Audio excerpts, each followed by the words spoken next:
Oh hey, didn't see you there. I just got done with my living under a rock for 4 years challenge. It may have been a little bit rough, but it sure beats the living under a scissors for 4 years challenge. Anyways, now that I've earned my $10, time to get my daily schedule back on track with my to-do list. Oh, well, this seems simple enough. All I have to do is log into Club Penguin.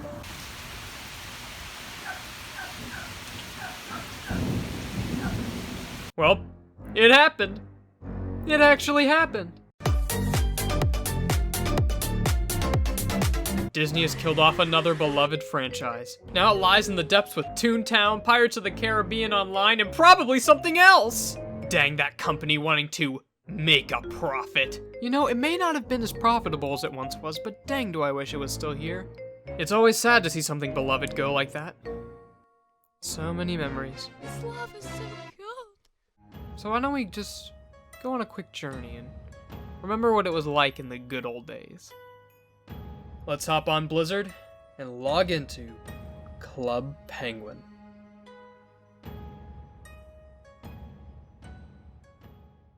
On the surface, Club Penguin was an online flash MMORPG about living your life as a penguin. Whether that means dancing, mining, working minimum wage, or venting about your family troubles.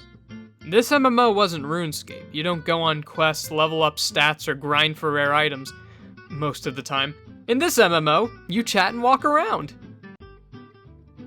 There's also minigames. For many, the reason to play Club Penguin were the minigames, especially since it was a browser game you could access from school if they didn't have it blocked. These minigames could range from making pizzas to Yu-Gi-Oh to...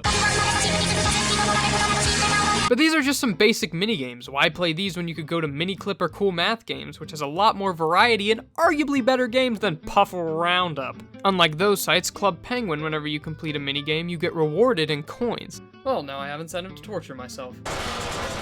But though the minigames may have been the highlight for others, I always appreciated Club Penguin as a world/chat room. Sure, playing kart racer is fun and all, but talking with the crazy people on the side never gets old. What's wrong, Dill? Lady troubles? No. The old knee's acting up again? He was joining our friends on their date and they made him leave, lol.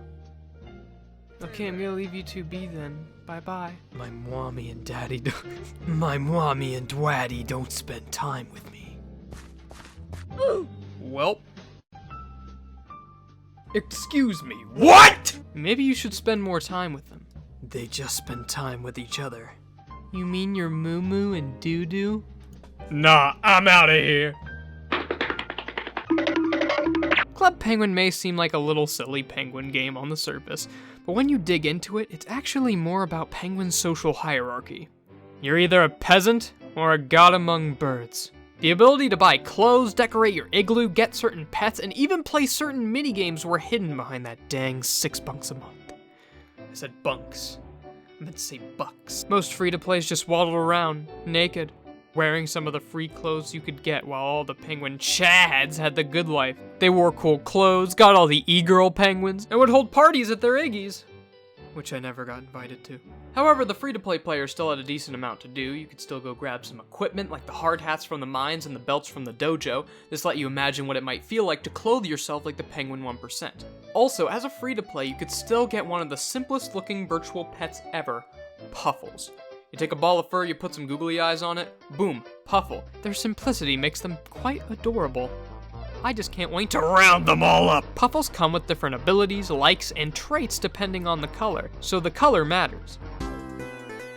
Puffles came in every color of the rainbow, or every color of the rainbow. Look at him. Look at his face.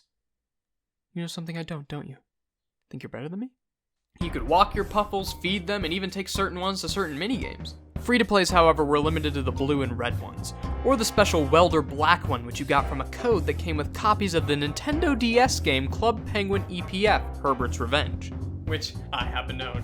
Whoa, calm down, ladies, one at a time! Herbert's Revenge is a collection of these point-and-click adventure games taken directly from a side campaign in the browser version of Club Penguin, as well as new ones added in. The side mode is about your penguin joining the EPF, or Elite Penguin Force. The Elite Penguin Force, which replaced the PSA, was a secret spy agency you can join if invited. In the EPF, you could play a series of tower defense games, go into the world of Club Penguin and do little tasks called field ops, or do those story-based point-and-click adventure episodes I mentioned earlier. In these missions, you mostly work to help solve problems around the island, as well as stop the antics of a polar bear named Herbert P. Bear, and his crab Klutzy. Their goal is to turn the island of Club Penguin into something that isn't a horrible icy tundra, which makes sense, but then you couldn't spam snowballs, so we don't want that. A lot of Herbert is surrounded in mystery from him being one of the few non-Penguin nor Puffle characters in the series. And the biggest mystery of him might just be, what does the P in his name stand for? We may never know, but my theory is that it's Psy, in reference to when Herbert did Gangnam Style. Most of the missions from the browser version were found in the DS game, with some minor differences in puzzle solutions, but there were some missions in the DS game that never ended up being in the browser version. The DS events are also canon as proved by the statue by the mines, which, spoiler alert, in Herbert's Revenge you use to plug a hole that's sinking the island. The only other place this event was mentioned was in the Club Penguin manga, so this is some exclusive lore. There was also a prequel to Herbert's Revenge in the DS game Club Penguin EPF. I never owned it, and the main villain didn't do Gangnam Style, so it's failed to win my attention. These missions were definitely one of the more fun things to do in my opinion. As these episodes came out in real time, the overworld would change along with the events and the missions. For instance, the PSA looked like this after a mission that involved a popcorn-themed terrorist attack. Not only were these events fun, but you could get some of the few free pieces of gear from these missions. So free-to-players didn't seem quite as in poverty. One thing I didn't remember until recently is that you couldn't do these until after 30 days of your Penguin being made. Boy, am I sure glad that I made my Club Penguin account on March 1st, 2017, only 30 days until I get to be a secret agent. On March 30th, 2017, Disney dropped the browser version of Club Penguin entirely to shift focus to Club Penguin for the best gaming console, mobile! Club Penguin Island was a more modern, mobile Club Penguin, and everyone hated it. I played Club Penguin Island for 8 minutes back when it first released, and all I remember thinking is, wow, I can't do anything! Club Penguin Island just felt like Club Penguin but with less life to it, and it seemed to rely even more on membership to enjoy it than with the OG CP. I mean, with membership, it doesn't look too bad besides all the Disney stuff everywhere, and for some people, the art style. I don't mind the new art style, in fact, I kinda like Rockhopper, what happened? Oh no, he drank too much G Fuel like King DDD, he's too powerful! Rockhopper, why do you sound like Torbjorn? Hello! There seems to be a good amount to do for members, but there was virtually nothing for free players. I believe a big reason the original Club Penguin worked was due to the balance of free-to-play and membership. The memberships were needed to make money, but without the free-to-play, you lost a lot of people. A big part of Club Penguin's appeal for many is that it's just a chat room, but with environments, backstory, and mini-games on the side. And by losing a lot of the people for members to interact with, I'm assuming a lot of members left as well. Now, why would Frederick make his mom pay $8 a month if there were no e-girls for him to complain about his mom to? Despite the mass hate towards Club Penguin Island, there was still a very solid community of people who liked the game just as much, if not more, than the original. Club Penguin Island only lasted a little under 2 years, with it officially being shut down on December 20th, 2018. With seemingly no plans by Disney to revive the franchise, it seems like this may be the end for Club Penguin. Oh wait, I know you! Club Penguin Rewritten was our solution to the official Club Penguin's demise. Club Penguin Rewritten, or CPR, is a fan-made service that brought back the old Club Penguin. And when I mean old Club Penguin. Okay, not that old. They use the more classic areas that many of its fans are more nostalgic to. However, they also have some newer stuff added, like the Grey Puffle and the ability to tip the iceberg during certain events. Club Penguin Rewritten was started up a month before Club Penguin's actual last day, which means this thing outlived the app that Disney shut down Club Penguin for.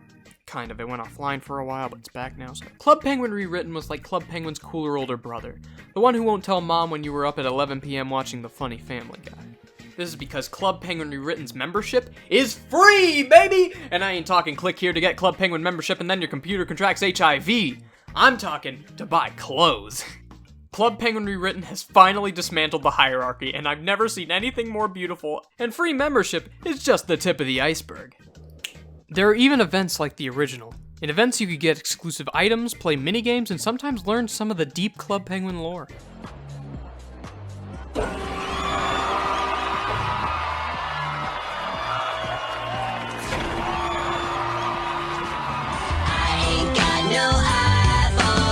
One of the the more exciting occurrences was having the chance to meet some of the famous Club Penguin mascots. These were famous characters that were referenced in minigames, the PSA missions, and wherever else people got their Club Penguin lore. These penguins would appear in the overworld during events, or just at random. Such great characters as Antarctic, the writer of the weekly newspaper, Gary the Gadget Guy, aka G, Rockhopper the Pirate, and Stompin' Bob! When you meet these penguins, you can get custom backgrounds and stamps which act as achievements. And honestly, it was an achievement. Even with a tracker to know when and where a mascot is, that's just the tip of the iceberg.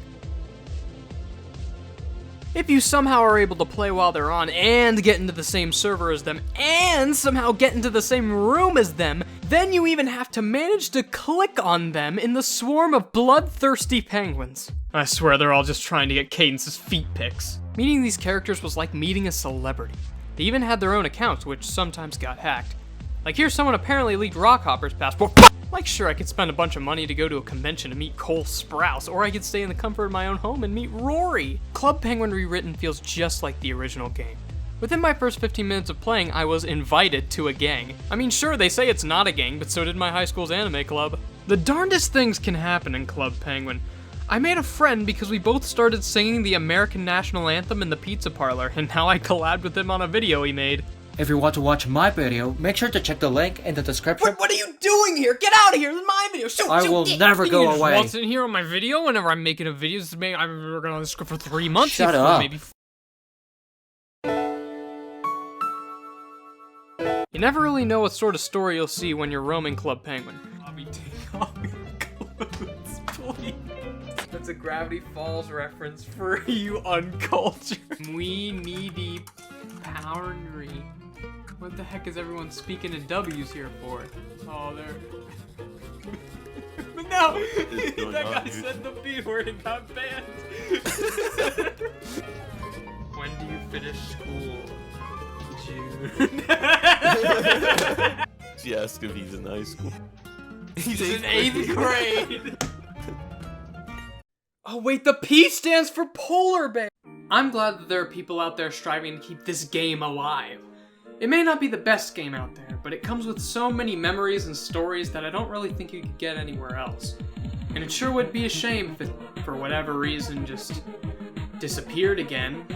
Perhaps in the next year or so. I don't know why that would happen. I mean, it's just... But for now, I just got kicked off for questioning the logic of the Club Penguin universe, and I'm so scared I might throw up. So I'm gonna take a quick break and maybe go catch up on some Adventure Time, maybe see a new episode.